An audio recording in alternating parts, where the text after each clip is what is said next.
काळ्या मातीपासून बनवलेले इजिप्शियन अक्षरे, सोन्यापासून बनवलेले चिमटे, क्वार्ज, दगड, संगमरवर विविध प्रकारचे रत्ने, पपायरस पासून बनवलेले अक्षरे आणि नंतर रेजिनने उपचारित केले, जेणे करून ते बराच काळ टिकतील. सूर्यदेवाच्या तीव्र उष्णतेत झोपेशिवाय दीर्घ रात्री आणि दिवस काम केले, ज्याने मला त्या सर्व दिवसांत व्यापले होते. परंतु ते सुंदर होते, कारण जेव्हा रात्र पडली तेव्हा रात्रीच्या देवाने मला सांत्वन दिले आणि मला बरे वाटले. आठवड्याच्या शेवटी माझे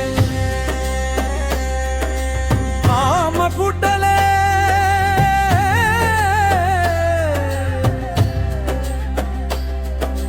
परंतु मृतांच्या पुस्तकाप्रमाणेच अक्षरे पूर्ण झाली. मी ते फक्त काहे बेआमामलना. वर्ण त्यावेळी इजिप्तमध्ये सर्व काम असल्याने माझ्याकडे वेळ नव्हता.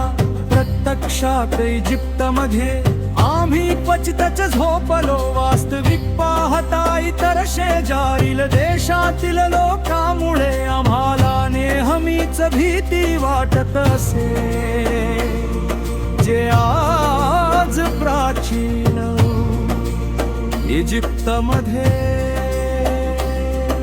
लपलेली आपली संस्कृती आणि नैसर्गिक संपत्ती चोरू इच्छित होते. आम्ही नेहमीच एक डोळा उघडा ठेवून झोपायचो. कधी कधी आम्ही झोपायचो, परंतु अनेक गोष्टीमुळे नेहमीच विश्वासघात किंवा घोटाळा होत असेही, विशेषतः सत्तेचा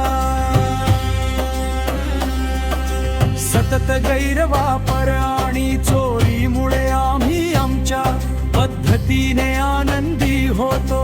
खरोखर जवळ जवळ दिवसाचे 24 तास आम्ही थकलेले किंवा घाबरलेले होतो. शेजारील देश नेहमीच आमच्यावर लक्ष ठेवून होते आणि ते अस्वस्थ करणारे होते. इजिप्तमधील प्रत्येक जण आमच्या स्वतःच्या संस्कृतीचा आणि अस्तित्वाच्या कारणाचा कैदी असल्यासारखे वाटत होते.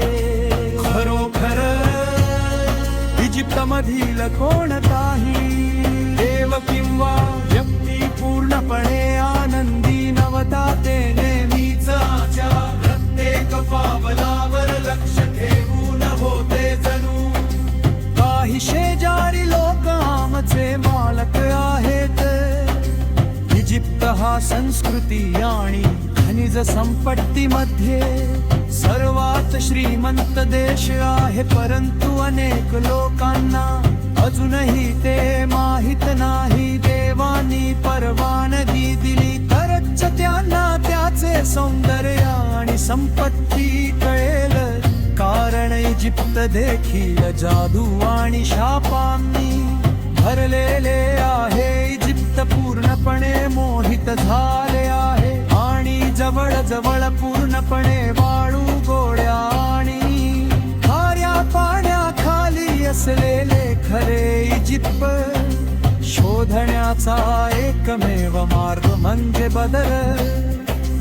परंतु भ्रष्टाचार, लाचखोरी आणि अंमली पदार्थांची तस्करी करणारे सर्व लोक जमिनीखाली इजिप्त मधील निरुपयोगी असलेल्या सर्व गोष्टी नष्ट करतील.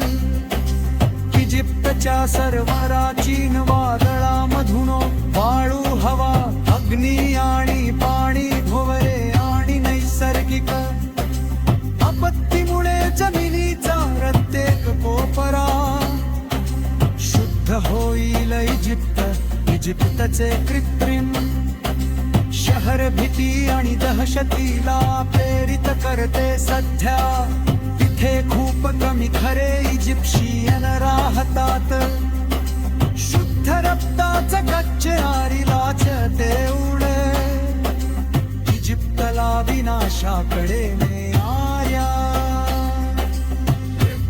व्यक्तीला मृत्यूने पैसे द्यावे लागतील. देव अजूनही जिवंत आहेत आणि काही जीवनात आणि जागेत पुनर्जन्म घेतला आहे. मी तुम्हाला खात्री देतो की इजिप्त त्याच्या पूर्वीच्या वैभवात परत येईल. चली काही देवा तया पृथ्वीवर नाही ते इजिप्त पुन्हा एकदा हिरवेगार पर्यावरणीय नैसर्गिक अडचणी मोईले आणि नाम शेष झाली ते तारा.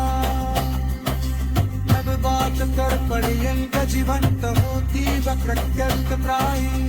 चित्त छरण शर्त एक